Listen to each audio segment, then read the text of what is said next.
जय हिंद साथियों, exam pass की यूट्यूब चैनल में आपका स्वागत है। आशा करता हूँ आप सभी अच्छे होंगे और आप लोगों ने जो अपने त्यौहार हैं बहुत अच्छे तरीके से मनाया होगा। तो चलिए हम लोग प्रखर बैच को देख रहे हैं। उसी क्रम में आज आपका डे 21 है। कौन सा है? डे 21 और वो भी ज्योग्राफी का है। और उसके जो टॉपिक है वो है नीचे है, आप देख लीजिए। वो है आपके समुद्र विज्ञान और है आपके नदियाँ, झील, जल संधियाँ और जलधारा, यानी कि oceanography, rivers, lakes, water bodies and currents. और बाकी आपका है अगला वायुमंडल यानी कि एटमॉस्फेयर। तो उसके क्रम को हम लोग देखेंगे। चलिए पहला क्वेश्चन आप देख लीजिए। टर्की किनके मध्य स्थित है? तो इसका आंसर हो जाएगा बी, यानी कि काला सागर और भूमध्य सागर, यानी कि बी आंसर आपके यहाँ पे सही हो जाएगा। आगे देखेंगे क्वेश्चन नंबर 2। अधोलिखित सागर में से किस में तट रेखा नहीं है? आंसर हो जाएगा सारगोसो सागर, यानी कि बी आंसर आपका यहाँ पे सही है। आगे देखते हैं क्वेश्चन नंबर 3। निम्नलिखित में से कौन सा देश युग्म अरल सागर के किनारे है? आंसर हो जाएगा ए, यानी कि कजाकिस्तान यानी कि उज्बेकिस्तान। यहाँ पे आपका ए आंसर आपका सही है। क्वेश्चन नंबर 4 देखेंगे। निम्नलिखित कारकों पर विचार कीजिए और बताना है उपयुक्त में से कौन से कारक महासागरीय धाराओं को प्रभावित करते हैं? आंसर हो जाएगा 1, 2, 3 और 4, यानी कि चारों, यानी कि पृथ्वी का आवर्तन, वायु दाब और हवा, महासागरीय जल का घनत्व और पृथ्वी का परिक्रमण, इनके चारों आपके सही हो जाएंगे। आगे क्वेश्चन नंबर 5। निम्नलिखित कथनों पर विचार करना है और इनमें से कौन सा व्यक्तित्व सही आपको बताना है। इसमें चारों ही सत्य दिए गए हैं, यानी कि महासागरीय धाराएं, महासागर में जल का मंद भूपृष्ठ संचरण होती है। और आगे है महासागरीय धाराएं पृथ्वी का ताप संतुलन बनाए रखने में सहायक होती है।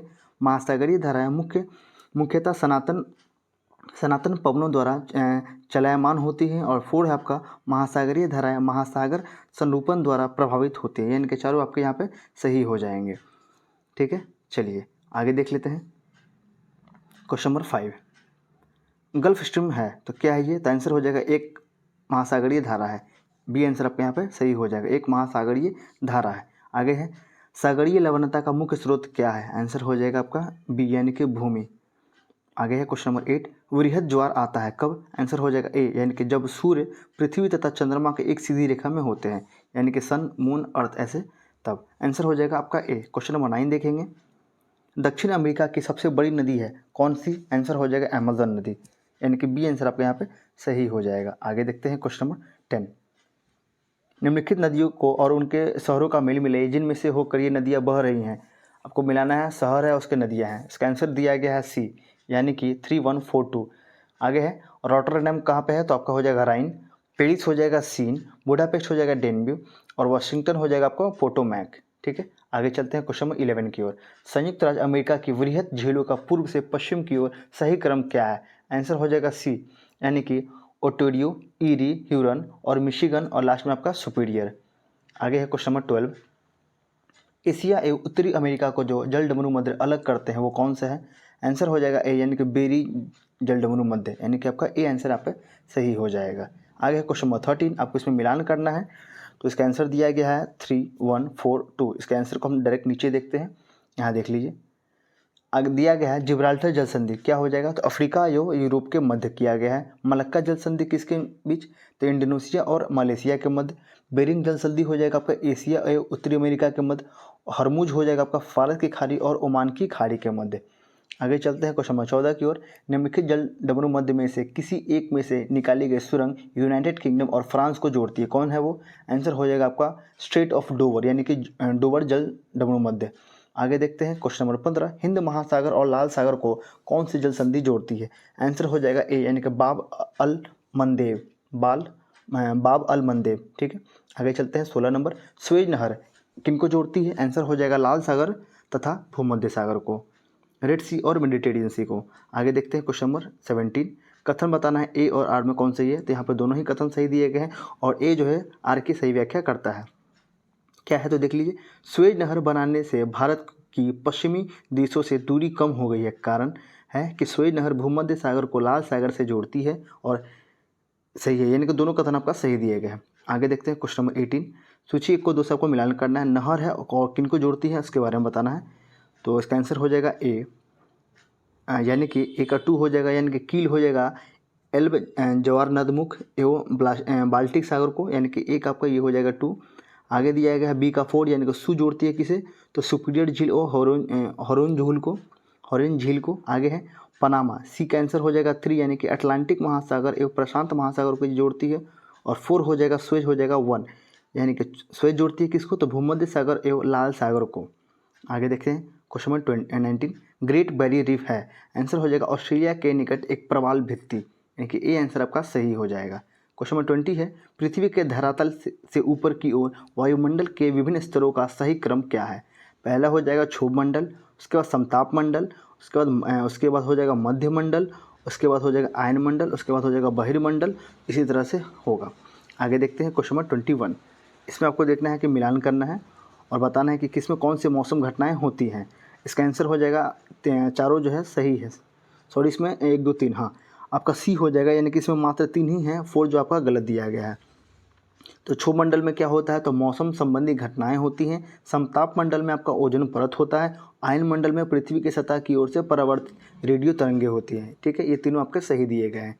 आगे देखते हैं क्वेश्चन नंबर 22, निम्नलिखित में से कौन सा है एल्बिडो से संबंधित है। आंसर हो जाएगा वापसी की शक्ति, return of power, return power. ठीक है, वापसी की शक्ति, यानी कि 4 आंसर आपका सही हो जाएगा। 23 है, साफ रात मेघी रातों की अपेक्षा अधिक ठंडी होती है, क्यों। इसका आंसर हो जाएगा विकिरण के कारण, यानी कि बी आंसर आपका यहाँ पे सही है, यानी कि ड्यू टू रेडिएशन। आगे क्वेश्चन नंबर 24, निम्नलिखित कथनों पर विचार करना है, कौन से कथन सही है आपको वो बताना है। आंसर हो यहाँ पे दोनों ही कथन सत्य दिए गए हैं। क्या है, तो उष्णकटिबंधीय क्षेत्र में व्यापारिक पवने के प्रभाव के कारण पूर्वी खंडों की तुलना में महासागरों के पश्चिम खंड अधिक उष्ण होते हैं, सही है। दूसरा है, शीतोष्ण क्षेत्र में पश्चिमी पवन पश्चिमी खंडों की तुलना में महासागरों के पूर्वी खंडों को अधिक उष्ण बनाता है, दोनों कथन सही है। 25 है, कथन बताना है ए और आर में कौन सही और कौन गलत है। तो ए गलत है परंतु आर सही है। ठीक है, आगे चलते हैं इसमें 26 की ओर। उत्तरी गोलार्ध की तुलना में दक्षिणी गोलार्ध में पश्चिमी पवन अधिक संरक्त तथा स्थायी होती है, क्यों। तो आंसर हो जाएगा केवल 1 सही है, यानी कि उत्तरी गोलार्ध की तुलना में दक्षिणी गोलार्ध में भूखंड कम है, इस कारण से। आगे है क्वेश्चन नंबर 27, तूफानी चली से यानी कि रोडिंग फोर्टिस के बारे में निम्नलिखित कथनों पर विचार करना है और कौन से कथन सही दिए गए हैं। आंसर हो जाएगा 2 3 4, यानी कि बी आंसर आपका यहाँ पे सही हो जाएगा, पहला जो है आपका गलत है।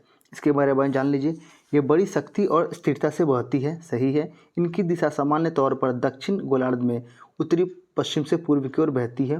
ठीक है, कहाँ पे, तो दक्षिण गोलार्ध में। आगे है मेघाच्छाद्र आकाश, वर्षा और खराब मौसम इनके साथ सामान्य तौर पर संबंधित रहते हैं। आगे है क्वेश्चन नंबर 28, पवनों का मौसमी उत्क्रमण किसका प्ररूपी अभिलक्षण है। आंसर हो जाएगा मानसून जलवायु, यानी कि मानसून क्लाइमेट, आपका आंसर सही हो जाएगा सी। आगे देखते हैं 29, अलग अलग ऋतुओं में दिन समय और रात्रि समय के विस्तार में विभिन्नता किस कारण से होती है। आंसर हो जाएगा सी, बी दिया गया है, हाँ बी दिया गया है 2 और 4, यानी कि पृथ्वी का सूर्य के चारों ओर दीर्घावर्ती रीति से परिक्रमण और लास्ट आपका पृथ्वी का नत अक्षर पर परिक्रमण, दोनों सही है। आगे देखते हैं 30 नंबर क्वेश्चन, ए और आर में बताना कौन सही है और कौन सा गलत है। इसमें दोनों ही कथन सत्य दिए गए हैं, यानी कि भूमध्य रेखा के दोनों ओर 5 डिग्री से लेकर 10 डिग्री अक्षांश तक के क्षेत्रों में वर्ष भर वर्षा होती है, सही है। क्योंकि उच्च तापमान तथा उच्च आर्द्रता के कारण भूमध्य रेखा के निकट अधिकतर दोपहर को संवहनीय वर्षा होती है, इस कारण से। आगे क्वेश्चन नंबर 31, हर दिन कमोबेश एक सा ही होता है। सुबह समुद्री मंद पवन के साथ साफ और उजली होती है। जैसे जैसे सूर्य आकाश में ऊपर चढ़ता है गर्मी बढ़ जाती है, घने बादल बनने लगते हैं और फिर बादलों की गरज और बिजली की चमक के साथ वर्षा होने लगती है, लेकिन वर्षा शीघ्र ही समाप्त हो जाती है। उपयुक्त उदाहरण में निम्नलिखित में से किसका वर्णन किया गया है। आंसर हो जाएगा आपका इक्वेटोरियल का, यानी कि विषुवतीय का। आगे है क्वेश्चन नंबर 32, निम्नलिखित में से किस युग्म का मिलान सही है। आंसर हो जाएगा बी का, यानी कि भूमध्य रेखीय क्षेत्र हो जाएगा आपका गरज के साथ वर्षा मध्याह्न में, बी आंसर आपका सही है। आगे देखते हैं 33, सरगोसो समुद्र की विशिष्टता है क्या। आंसर हो जाएगा डी, यानी कि विशिष्ट समुद्री वनस्पति, डी आंसर आपका सही है। आगे देखते हैं 34, उत्तरी अटलांटिक प्रवाह द्वारा सर्वाधिक लाभान्वित होने वाला देश कौन सा है। आंसर हो जाएगा सी, यानी कि नॉर्वे। कौन है, नॉर्वे। आगे है 35, पृथ्वी के वायुमंडल के संबंध में निम्न कथनों पर आपको विचार करना है, कौन सा कथन सत्य है। आंसर हो जाएगा सभी तीनों सत्य है, यानी कि पृथ्वी पर सभी जीव जीवित रहने के लिए वायुमंडल पर निर्भर है। यह सूर्य की किरणों को हानिकारक प्रभाव से हमारी रक्षा करते हैं। यह वह वायु राशि है जिसने पृथ्वी के तापमान को रहने योग्य बनाया है। ये तीनों कथन सत्य हैं। 36 है, वायु में प्रचुरता से मिलने वाली तीसरी गैस कौन सी है? आंसर हो जाएगा डी यानी कि आर्गन। आगे देखिए 37, वायु चक्र के संबंध में निम्न कथनों पर विचार करें। उपयुक्त में से कौन सा कथन सत्य है? दोनों ही कथन आपके सत्य दिए गए, यानी कि वायु गर्म होती है तो फैलती है एवं हल्की होकर ऊपर उठ जाती है। सही है। जब वायु ठंडी होती है तो सघन और भारी होकर नीचे चली जाती है। ये आपका दोनों सत्य है। 38 है, निम्न में से सर्वप्रथम डैश का बढ़ा हुआ आयतन पृथ्वी और मौसम तथा जलवायु को प्रभावित करता है? कौन है? आंसर हो जाएगा ए यानी कि CO2। ठीक है, कार्बन डाइऑक्साइड। आगे देखते हैं 39, सूची 1 को 2 से मिलान करना है। वायुमंडलीय परत है और उसकी विशेषताएं दिए गए हैं यहाँ पे, तो इसका आंसर दिया गया है सी यानी कि 4, 5, 2, 3, 1। देख लेते हैं क्षोभमंडल के बारे में क्या दिया गया है, तो 4 यानी कि मौसमी घटनाएं यहाँ पे आपके होती हैं। आगे देखते हैं आगे है समताप मंडल यानी कि 5 यानी कि ओजोन परत की प्राप्ति होती है यहाँ पे। चलिए बी इसका आंसर हो जाएगा। आगे देखते हैं सी मध्यमंडल हो जाए, मध्यमंडल इसमें दिया गया है आपका 2 यानी कि उल्का पिंड का विनाश दिया गया है यहाँ पे। आगे देखेंगे आयन मंडल आपका दिया गया है 3 यानी कि रेडियो संचार के लिए आवश्यक। आगे देखेंगे ई का दिया हुआ 5 यानी कि बहिर्मंडल में क्या हो जाएगा, तो इसका आंसर दिया गया है 1 यानी कि हीलियम एवं हाइड्रोजन की प्राप्ति होती है। ये आपका ये हो जाएगा ई नंबर को। ठीक है, चलिए आगे देखते हैं 40, निम्न कथन पर विचार करना है। उपयुक्त में से कौन सा कथन सत्य है? तो आंसर हो जाएगा कोई भी इसमें से सत्य नहीं है। हम आगे चलते हैं 41 की ओर। निम्न कथनों पर विचार करना है और सत्य क्या है, तो दोनों ही कथन सत्य हैं। यानी कि अधिक तापमान वाले क्षेत्र में आकाश बादल युक्त एवं मौसम आर्द्र होता है। आगे है कम तापमान वाले क्षेत्र में आकाश बादल रहित होता है। दोनों कथन सत्य हैं। 42 है, आर्द्रता के संबंध में निम्न कथनों पर विचार करें। कथन सत्य आप कौन सा है? तो आंसर हो जाएगा कोई भी इसमें सत्य नहीं है। आगे चलते हैं 43 की ओर। किस वायुदाब पेटी को हॉर्स अक्षांश भी कहा जाता है? हॉर्स अक्षांश आंसर हो जाएगा आपका बी यानी कि उपोष्ण उच्च वायुदाब की पेटी। आगे चलते हैं 44 आपका निम्न कथनों पर विचार करें और कूट का प्रयोग करके सही उत्तर का चुनना है। तो इसमें केवल एक ही सत्य है, वो है आपका महासागरीय सतह पर जल लगातार उठता और गिरता रहता है जिन्हें तरंग कहते हैं। आगे देखते हैं 45, शीत ऋतु के संबंध में निम्न कथनों पर विचार करें और सत्य कथन का आपको चयन करना है। तो आंसर हो जाएगा बी यानी कि केवल दूध जो है आपका सही है। क्या है, तो शीतकाल में उत्तरी मैदान में होने वाली वर्षा को स्थानीय तौर पर महावट कहा जाता है। क्या कहते हैं? महावट। आगे देखेंगे 46, महासागरीय जल के तापमान वितरण को प्रभावित करने वाले कारक क्या है? आंसर हो जाएगा 1, 4 और 5 यानी कि सी आंसर आपको यहाँ पे सही हो जाएगा। क्या है? अक्षांश, स्थल एवं जल का आसमान वितरण और महासागरीय धाराएं। 47 है, निम्न कथनों पर आपको विचार करना है और बताना है असत्य कथन। तो 1 और 3 इसमें असत्य क्या है, तो 1 और 3 असत्य है, तो हम इसे छोड़ के सत्य को जान लेते हैं। तो सत्य आपका ये दिया गया है कि बढ़ते हुए अक्षांशों के साथ महासागर के जल का तापमान के घटने की दर सामान्यतः प्रति अक्षांश कितनी होती है, तो 0.5 डिग्री से 0 डिग्री 5 से होती है। ठीक है, आपका ये बी आंसर जो है आपका सही है, यानी कि ये 2 सही है, बाकी ये आपका और ये गलत है। आगे चलते हैं 48 की ओर। आपको मिलाना है ज्वार के प्रकार और उसकी विशेषता को, और गलत मिलान का आपको चयन करना है। गलत इसमें क्या दिया गया है, तो 1 और 2 जो आपका गलत मिलान दिया गया, ये आपका गलत है। जो सही है उसको जान लीजिए। तो मिश्रित ज्वार किसे कहते हैं, तो इसके अंतर्गत ज्वार भाटा की ऊंचाई में भिन्नता होती है। ठीक है, और बाकी सही क्या है, यहाँ देख लीजिए। अर्धदैनिक ज्वार किसे कहते हैं, इसका आंसर हो जाएगा इसके अंतर्गत प्रत्येक दिन 2 उच्च एवं 2 निम्न ज्वार आते हैं, ये सही है। और इसका हो जाएगा दैनिक ज्वार किसे कहते हैं, तो इसका आंसर ऊपर दिया गया है। इसमें प्रतिदिन केवल 1 उच्च एवं 1 निम्न ज्वार होते हैं। ठीक है, चलिए आगे देखेंगे 49। निम्न कथन पर आपको विचार करना है और सत्य कथन बताना है। इसमें दोनों ही कथन सत्य दिए गए हैं। क्या है, तो तरंग गति को नॉट से मापा जाता है। ठीक है, आगे है 2 लगातार शिखरों या गर्तों के बीच की लंबवत दूरी को तैरधरंग कहते हैं। आपका दोनों ही कथन सत्य है। 50 है, वायुमंडल कई प्रकार की गैसों के मिश्रण से बना है। सही है। पृथ्वी के नज़दीक वायुमंडल में मुख्यतः क्या पाई जाती है, आंसर हो जाएगा नाइट्रोजन और ऑक्सीजन। ये आंसर आपका सही दिया गया है। 51 देखेंगे, गरजने वाली चालीसा, क्रुद्र 50 और चीखने वाली 60 पवनें पृथ्वी के किस गोलार्ध में चलती है? आंसर हो जाएगा आपका दक्षिणी गोलार्ध में, यानी कि बी आंसर आपका सही है। आगे है दक्षिणी गोलार्ध में पवन के बाईं ओर विचलन का क्या कारण है? आंसर हो जाएगा पृथ्वी का घूर्णन। आगे देखेंगे 53, निम्नलिखित कथनों पर विचार करना है, उपयुक्त में से कौन सा कथन सही है? आंसर हो जाएगा केवल एक जो है आपका सही है। क्या है इसमें देख लीजिए। तो सागरों के ऊपर लगभग 30 डिग्री से लेकर 35 डिग्री उत्तर और दक्षिणी अक्षांश पर विद्यमान दो कटिबंधों में से प्रत्येक अश्व अक्षांश कहलाता है। आपका ये जो है सही दिया गया है। आगे देखेंगे 54 नंबर क्वेश्चन को। 54 है आपका सूची 1 को 2 से मिलान करना है। क्या दिया गया है? तो उष्णकटिबंधीय चक्रवात दिया गया है और उसको यहाँ पे देश को दिया गया है। तो इसको देख लीजिए। तो इसका आंसर दिया गया है यहाँ पे बी। इसका आंसर को यहाँ दिया गया है बी, यानी कि 3, 4, 2, 1। ठीक है, ये दिया हुआ है बैगुआ। बैगुआ हो जाएगा आपका फिलीपींस। हरिकेन दिया गया है संयुक्त राज्य अमेरिका। टाइफून दिया हुआ है चीन और विली विली दिया है आपका ऑस्ट्रेलिया। आगे चलते हैं 55 की ओर। उष्णकटिबंधीय ट्रॉपिकल अक्षांशों में दक्षिणी अटलांटिक और दक्षिणी पूर्वी प्रशांत के क्षेत्र में चक्रवात उत्पन्न नहीं होता है। इसका क्या कारण है? आंसर हो जाएगा समुद्री पृष्ठों के ताप निम्न होते हैं, यानी कि ये आंसर आपका सही दिया गया है। आगे देखेंगे 56 की ओर।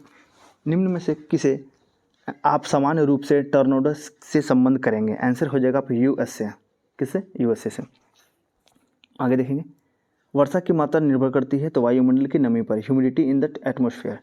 आगे है 58, कथन बताना है ए और आर में कौन सत्य है। इसमें दोनों ही कथन जो है आपके सत्य दिए गए हैं। दोनों ही कथन इसमें सत्य दिए गए हैं, यानी कि ए और आर जो है आपका सत्य है। क्या है? तो आंसर हो जाएगा आपका वायुमंडल में नमी की मात्रा अक्षांश से संबंध है, क्योंकि नमी को जलवाष्प के रूप में रखने की क्षमता तापमान से संबंध है। ये आपको दोनों ही कथन सत्य दिए गए हैं। 59 देखेंगे। निम्नलिखित कथनों पर आपको विचार करना है, इनमें से कौन सा जो वक्तव्य सही है। इसमें सारे सत्य दिए गए हैं, यानी कि महासागरीय धाराएं महासागर में जल का मंद भूपृष्ठ संचलन होती है, सही है। महासागरीय धाराएं पृथ्वी का ताप संतुलन बनाए रखने में सहायक होती हैं। महासागरीय धाराएं मुख्यतः सनातन पवनों द्वारा चलायमान होती हैं और महासागरीय धाराएं महासागर संरूपण द्वारा प्रभावित होती है। ये आपका सभी सही है। 60 है, कौन सी धारा दक्षिण अटलांटिक महासागर में धाराओं के एक पूर्व वृत्त के निर्माण में योगदान नहीं देती है? आंसर हो जाएगा आपका सी, यानी कि कनारी। क्या हो जाएगा? सी, यानी कि कनारी। आगे देखेंगे 61, निम्नलिखित में से किस देश की मृत सागर के साथ भूमि सीमा नहीं है? आंसर हो जाएगा ए, यानी कि लेबनान। 62 देखेंगे। निम्न में से किस महाद्वीपीय में सबसे अधिक देश है? आंसर हो जाएगा आपका अफ्रीका में। आगे देखेंगे 63, एशिया में निम्नलिखित में से कौन सा देश स्थलरुद्ध यानी कि लैंडलॉक्ड देश नहीं है? आंसर हो जाएगा थाईलैंड। आगे देखेंगे 64, मात्रा के अनुसार वायुमंडल में मौजूदा गैसों की घटते क्रम में आपको बताना है। आंसर हो जाएगा सी, यानी कि nitrogen, oxygen, argon, carbon dioxide और नियॉन, यानी कि सी आंसर आपका यहाँ पे सही दिया गया है।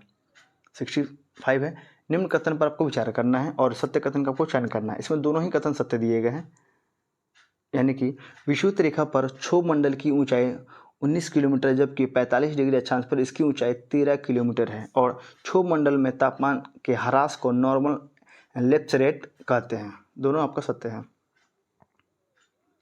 आगे देखेंगे 66 देखेंगे क्वेश्चन हम लोग।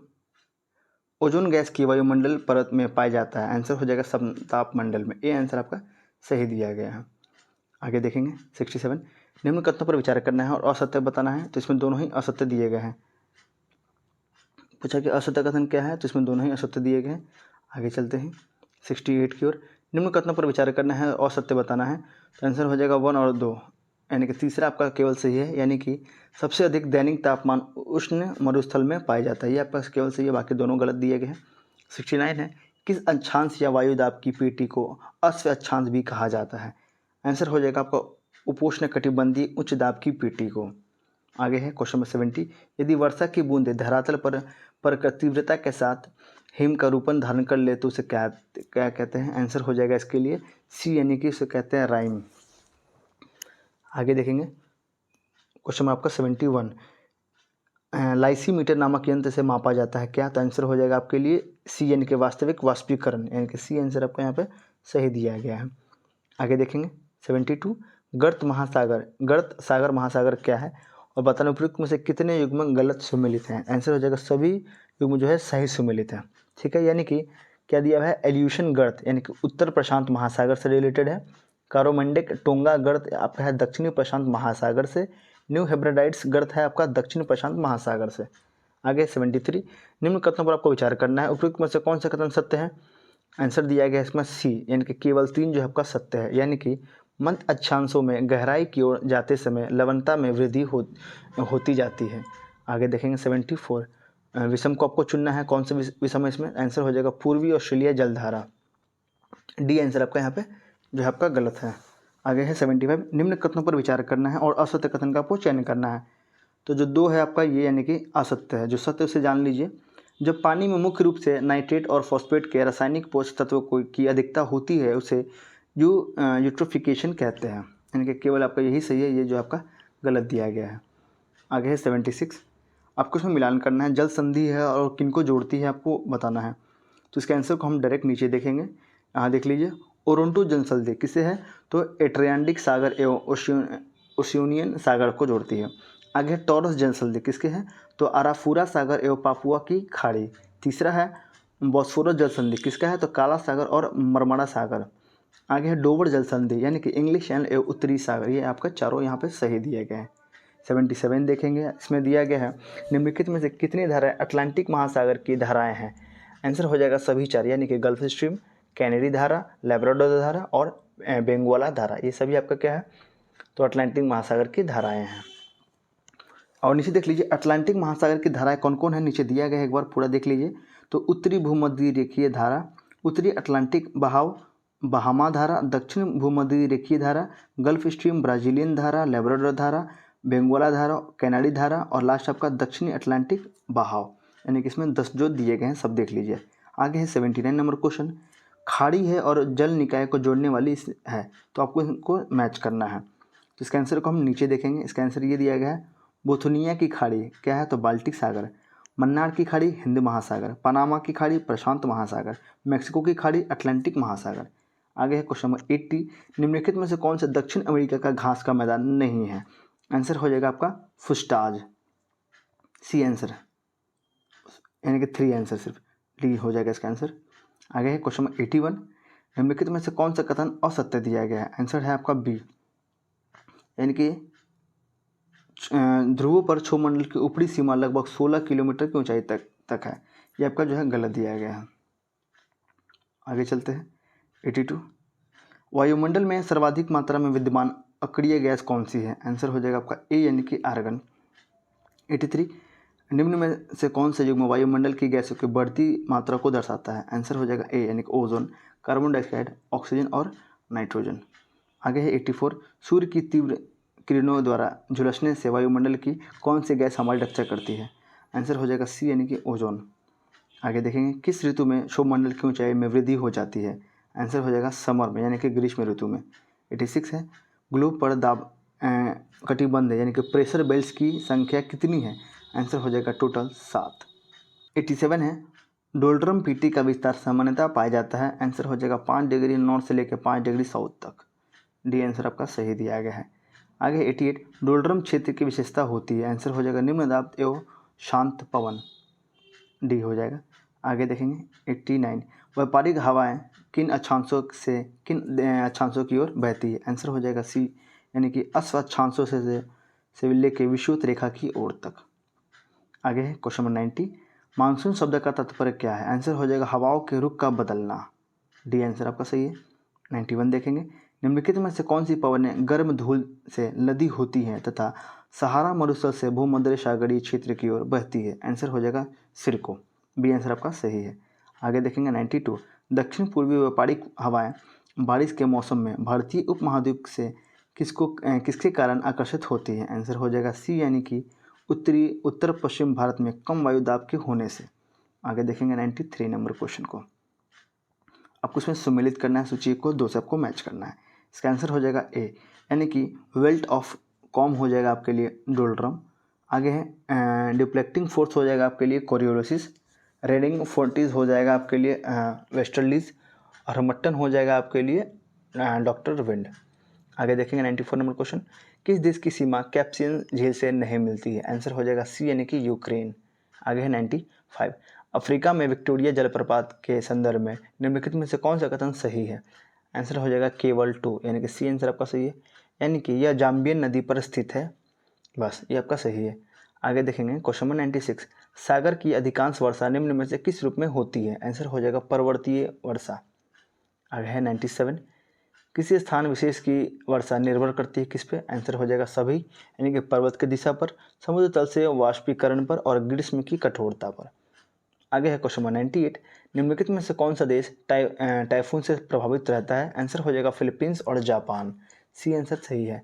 99 देखेंगे, निम्नलिखित में से कौन सा एक दक्षिणी गोलार्ध में पवन का अपनी बाईं ओर विक्षेपित होने का कारण है? आंसर हो जाएगा पृथ्वी का घूर्णन। डी आंसर आपका सही है। क्वेश्चन 100 देखेंगे, चक्रवात की दिशा क्या होती है? आंसर हो जाएगा उत्तरी गोलार्ध में घड़ी की सुई के विपरीत और दक्षिणी गोलार्ध में घड़ी की सुई के अनुकूल, यानी कि ए आंसर आपका यहाँ पे सही दिया गया है। ठीक है, चलिए ये आपका यहाँ पे इसका इमेज को देख लीजिए। चलिए हम लोग ने डे 21 को देख लिया है। अब आने वाली वीडियो में आपका डे 22 मिलेगा। उसका टॉपिक देख लीजिए, भारत का भौतिक संरचना हो जाएगा और अपवाह तंत्र, झील, नदी, परियोजना, बांध आपके हो जाएंगे। ठीक है, यहाँ पे भारत का आपका भौतिक संरचना आएगा। कल से आपको इंडिया के बारे में पढ़ने को मिलेगा। ठीक है, आशा करता हूँ आपको ये वीडियो अच्छा लगा तो प्लीज़ वीडियो को लाइक कीजिएगा और अपने दोस्तों के साथ इसे ज़रूर शेयर कीजिएगा। इसका पीडीएफ जो है मैं जैसे ही वीडियो अपलोड होता है मैं तुरंत जो इसका पीडीएफ टेलीग्राम पे अपलोड कर देता हूँ, तो आप वहाँ से जाकर इसे डाउनलोड करके देख लिया कीजिए। ठीक है, तब तक के लिए जय हिंद।